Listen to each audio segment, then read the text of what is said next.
Welcome back, folks, to World of Warships Legends.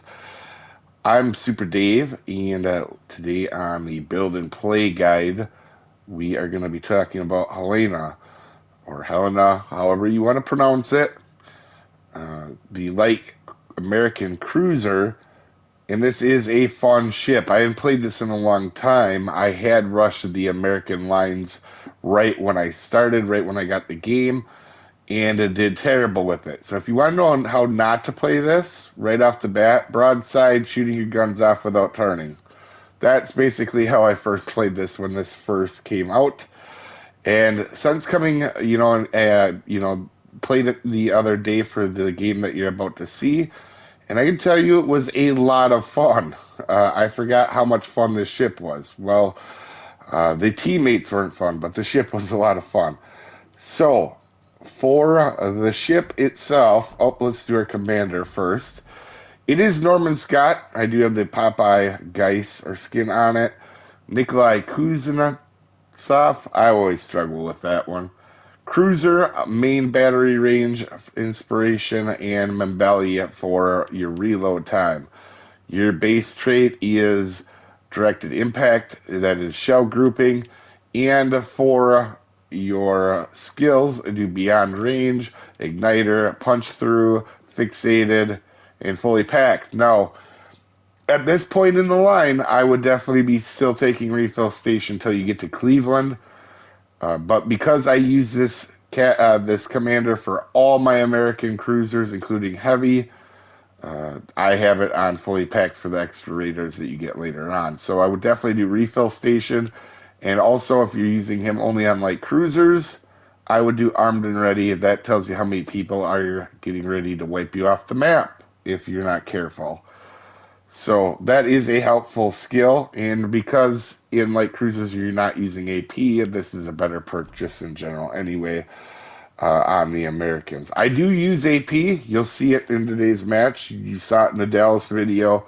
But I do tendency to use these as kind of what they're intended as fire starters or a big fire hose. And for your upgrades, aiming systems mod 1 for your upgrades.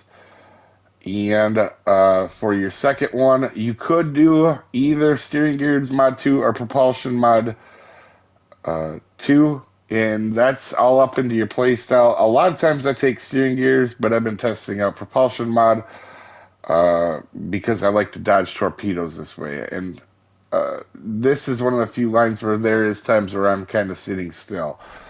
For your third mod, you want to get concealment. The detectability, getting it down on particularly this ship, is really handy for sneaking around. And the incoming fire dispersion isn't bad as well.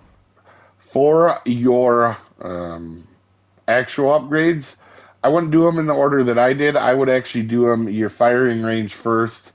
I don't know why it's bugged out as always. That says 14.2. This says, I believe it's in mid 16s, like 16.4 for range. And also your artillery or your next ones. But you definitely want to take your range at first for sure. Range always helps on these late cruisers. And for your consumables, you have 2 sonars and 4 catapults if you're doing refill station, and 3 and 5 if you are doing fully packed. These catapult fighters, as always, are super helpful for spotting as well. For your health, you have 33,000 health. That is a little bit on the low side for the tier, but it's not terrible. You have 15 6-inch guns. So it does have quite the broadside of guns. They may reload every 9 seconds. Now, it does have kind of a slow 180 time for a light cruiser, but I don't find it that annoying because I do play all different types of ships, and when you do play battleships as well, you get used to it, and that's not that bad of a turret traverse time. For your AA defense, it is pretty solid, especially because it still goes out to 5 kilometers, and you can actually rely on it quite a bit. Um, maneuverability. It is a little on the slow side for a cruiser, but that is all the American cruisers for the most part. Turning circle is about average, and rudder shift is not terrible. Detectability by sea, 10-4, you can really sneak around on a lot of places. So that does really help. So this is the armor, and as you can see, you have a 16 millimeter bow, which means you cannot bow take battleships. Although the ship is really narrow and the bow is kind of hard to hit on this, I wouldn't risk it. And also graph speed, so 9 inches or above will overmatch your armor at the bow, and in particularly the stern, because you kind of have this flat stern at the back. So we'll take off the armor, and you can see it is pretty hard to hit in the back, but you can get citadeled in the back. It has the kind of normal cruiser, U.S. cruiser layout with the citadel. All the front section that hangs out is in fact a little bit bigger and a little bit easier to hit. So if you're shooting at Helena, make sure you go for the midsection or slightly forward. But overall, if you angle in this ship, you're okay, just like every ship. As we go ahead and start this match and check who we're up against, I do want to say it is disclaimer time. This is a beginner's guide to help out people just learning this ship or learning the game in general. This is not for professional gamers that know everything there is to know about everything. There is also multiple ways to build and play ships, so opinions will vary. I am just a above average player. I don't claim to be the best player in the world. I just am a pretty darn good player. So I do make mistakes. You're going to see some in this match. And also, you didn't come to this video to see how to pronounce names, as I am very terrible at slaughtering other beautiful languages. It's almost an art form, so keep that in mind when you're watching this, guys. We are on Warrior's Path for today's match, and I want to be very clear. I don't want to be toxic, but I had some very poor teammates on this match. I feel like Warships can be a very toxic game if you allow it, but that teammate off to my left is not a great player. I will allow you to judge yourself for the 5 minutes that he sits right on the island and then gets killed right away. I had a rough game with teammates, and I think that always happens. In fact, this was one of the few videos I've done so far where it was not the first take in the ship. We had a one right before this where the other team had 3 people missing. So, that wasn't a good match to showcase. So I decided to do another one, and this was a good one outside of having poor teammates. As you can see, I have the plane up to help spot. I really could have used somebody to help spot for me. I think maybe I could have changed or had a better game even. But I'm trying to be careful because I'm assuming at some point I'm going to get spotted. There should be a destroyer on every flank, basically, middle, right, and left. So I'm trying to be careful. And the Renown is coming, so I am going to go ahead and just start to light him up as a fire hose. In these light cruisers, HE really is beneficial to start lighting them up, get them on fire, and then if you have the opportunity when they're on fire to switch to AP, that's what works for me anyway. And you don't want to be the center of attention. Right now, I am the center of attention. You can see our battleship is parked himself behind the mountain, and our destroyer is as well. I guess they're camping or something, maybe. Now, I make this turn so I don't hit the island, but that was a poor turn. And that was all on me. And as Leander goes into the thing, into his cloud, you can see I tried to load up AP and actually do some damage to him. But my big thing right now, really, I can't see the Leander, so I got to go back to putting the Renown on fire if I can. I did get a double fire on him earlier, so he did damage con. So the quicker I can get a fire back on him, the better off we are. So the Leander is shooting at me, but honestly, it can be really tough to hit a cruiser and a light cruiser when shells lop. So that's why right now it's smarter for me to go to the Renown. Also, I can't see the Leander. But for the most part, we're taking this, taking the heat pretty well. As you can see, we do get the kill on the Renown, and we have a decent start.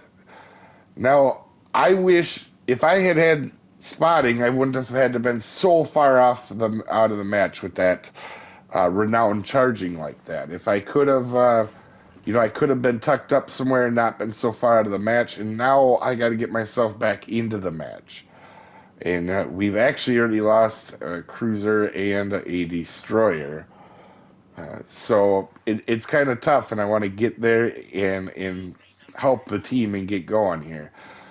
One thing I will say is I'm trying to sneak up on the Leander, and that's why I had AP loaded. So I do switch once I see the Fubuki, and I probably should have took a shot, but I was trying to stay undetected until I had the HE loaded. And it's 12 kilometers in a light cruiser. It's really, really hard to hit a destroyer at that range. So I'm predicting the Leander is going to go ahead and start to move up, and I do want to go ahead and try to get rid of that Leander, as we do get one hit to bounce off. But I put up my spotter plane so I can actually see, and you're gonna see here we're gonna start to do some damage. Again, that Fubuki is just too far away to hit. If I was in a battleship, I definitely would still go. But you can see we're getting, that was on, we got 5 full pens and 4 over pens there. So really good, nice salvo. 11 full pens. Like, the accuracy on this thing is good. Even this guy turning away, I let him pretty well, where I still get 3 shells on target and getting some damage. So we've basically taken the Leander from full health as well down to almost nothing, and because it's angled and there's a destroyer coming up here, I want to have HE loaded. And you can see our destroyer teammate is now not by the mountain, and he's going to charge the Leander. And you can probably see how this pans out, whether that was a good idea or not. So I'm trying to actually help kill the Leander, but before he kills our destroyer. But you can see that is not going well. And so my thought here is stay on hidden, and you can see that Fubuki was right in front of me in that island. And I want to sneak up. I don't even want to shoot. And we have 2 battleships still behind the mountain over there. Would be nice to get some help. And honestly, I'm kind of on my own on this on flank. And actually, I didn't see it at the time, but there was a destroyer by our cap. So honestly, probably better for them guys to actually go back to the cap. But sitting behind the mountain is not, I guess, the good option. And I don't mean to complain about teammates, but you can see in this match, I do not have much for help in this one. So, I've killed, let's see, 1 person, so the rest of the team hasn't been able to do a whole lot. And I've taken most of the health off the Leander, so it's spotted back there, which is good for me because I'm freed around this corner. I want to try, I haven't gotten spotted, so he's back here somewhere. He hasn't left yet.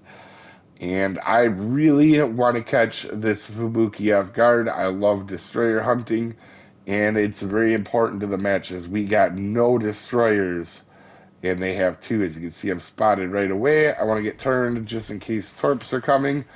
And I'm going to use my sonar just to make sure he didn't dump torps right before he left and thought maybe it was coming, but he definitely did not, and we are just going to take this guy out. You can see we have pretty good accuracy, 9 hit, even on a little destroyer. I'm happy with that. And we're going to go ahead and just finish him off here as we get the Fubuki. And so we've had a good game for what it's worth, but you can see even 8 minutes into the match here, the odds are stacked against us. And I'm trying to actually find the Leander. I thought he'd be hiding up behind me to the right, almost to where I'm aimed. And I thought if I came out, I could surprise him with AP, but he was not there. So kudos to him. I did not expect him. I thought he was going to be there, and he clearly is not. And I want to get into the cap because this is when I realize I have to push the cap.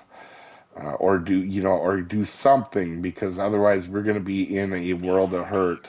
You can see I'm telling them defend the base, and I think I actually get in the chat as well, and I say, hey, if you guys can hear me, there's going to be a destroyer capping the base here real soon, so could you defend them while I cap the base?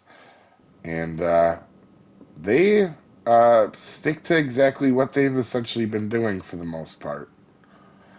And here we see the battleships coming. I know it's a long shot, but I do want to actually try to help them teammates over there just in case. They've been sitting back there a while. They might have a lot of help, and we may be able to pull off this if I can help them get rid of the battleships.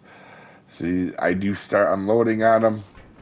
Somebody does get a pretty good hit on Poltava, and I do get a fire on them. But again, the base is, there's a destroyer in the base, and I need to actually, I should have been paying attention a little bit more. I should have drove into the cap right now, but honestly, you'll see that the destroyer was over there already there. So I switched to AP here to get rid of the Leander. We've had a long-standing battle during this match, and I get unlucky there. The shot ends up a little bit short, and you can see we go, in fact, get rid of the Leander, so I'm not as worried. Now we are going to try to help get rid of the Poltava, and I got to keep into this turn, and I have to keep into that turn for 2 reasons, because there was 3 different salvos sent at me, and I had to continue trying to dodge them.